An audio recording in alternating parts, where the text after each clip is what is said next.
My next guest is a tennis player. This woman changed the face of female athletics. There's no getting around it, and athletics in general.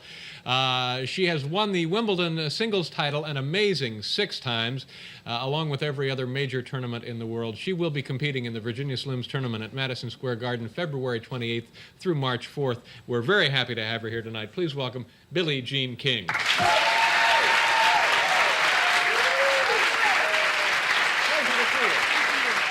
Thank you very much. Come on over here.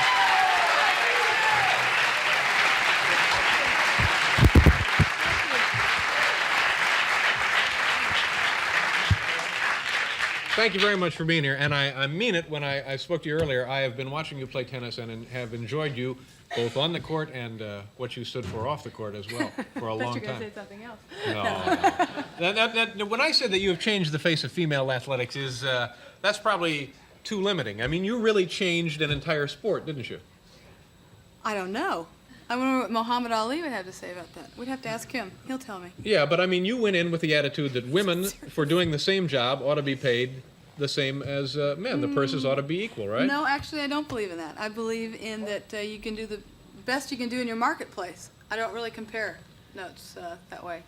I just try to tell the women, let's do the best we can do and get the most money we can. And just like all of you in your jobs, you go to your boss and say, I want more. Yeah. Right? No. You were the first tennis player, first female to make $100,000 a year? Athlete. First woman athlete. First woman athlete, yeah. 1971, and that took about 19 tournaments to do that, because we made about $1,800 when we won a tournament then. And in the Virginia Slims Championships, the winner will make $125,000 in 1 week. So I'm a couple of generations too early, I think. Now no. Don't, no. He said he's been watching me a long time. I said, that's because you're my age. Yeah, so, well, I probably am your age.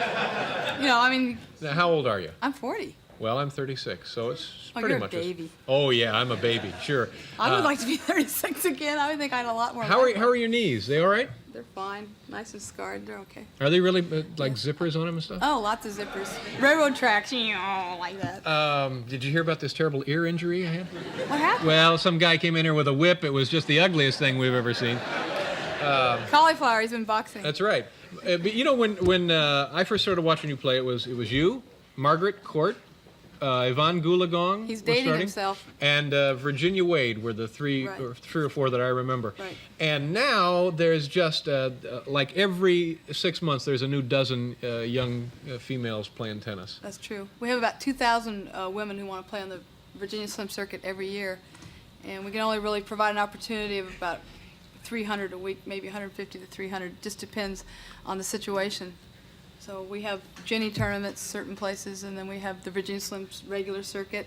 Then we have qualifying tournaments, and then you start at your local level and you go up that way, and that's the way you make it. Yeah. When you guys were first starting out to like you mentioned, you got $1,800. Was there something like appearance money that we hear a little bit about? That was before that. That was in the '60s when they used to say, they call you on the phone and say, "Hi, Billie, this is a promoter." Usually it was an official, saying, "Oh, I'm going to have a tournament. How much money do you want?"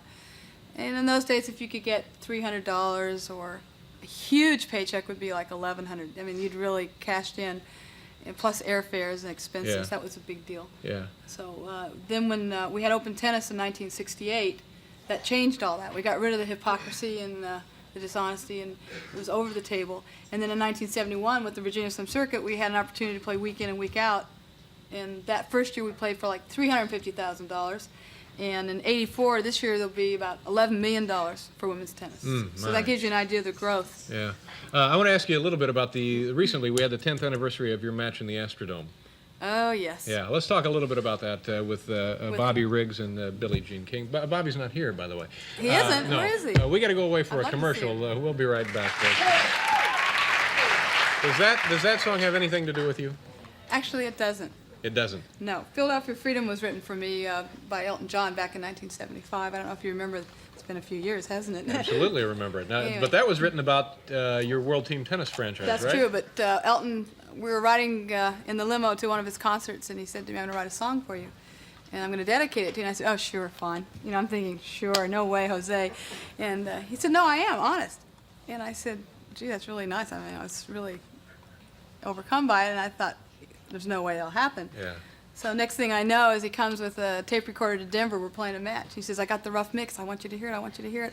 He's like a little kid. I mean, he's wearing our, he says, come on. So we went in this old, filthy dressing room in Denver. And he played the rough mix. He says, how do you like it? And I said, what am I going to say? I hate it. I loved it. I mean, that was great. And he says, you see that part where there's that beat? Every time you get angry and yell at umpires, that's what I want you to think about when you hear that. So I was... Did you get any money off the song? I don't deserve it. Well, you were the inspiration for it. He could, if the No, guy he had was, to do it. but if he was a gentleman, he would say, and by the way, I'm going to see to it that you get a little cut off. I think I'll tell him, but he just got I would've married, done so he's, I mean, other he's got things on his mind. to worry about. In '83, it was you and 30,000 people and Bobby Riggs in the Astrodome. 73? 73, I'm sorry. That's all right. And We're still now, hoping. Looking back on that, what do you think of that now? Is that something you're proud of? Were you, Oh, I'm very proud of it, but I think the one thing that match did is put tennis on the map, not just women's Yeah, tennis. And yeah. I think that was fantastic, and I think we had the biggest number of participants in tennis in 1974, and I think that match had a lot to do with Yeah, it. that A really- lot of new people got involved in the game and have stayed in the game because of that match. Yeah. And I have a lot of people come up to me and say, I hate you, I lost money, Sure. or I love you, you made me some money, and I know exactly what they're going to talk about. No, So. yeah. You're terrific. Good luck in the garden, and, thank and you. good luck with whatever you do. I love the band. I just like to say thank you. Thank you, Billie Jean. Billie Jean King, ladies and gentlemen. We'll be back with Roy Blunt Jr.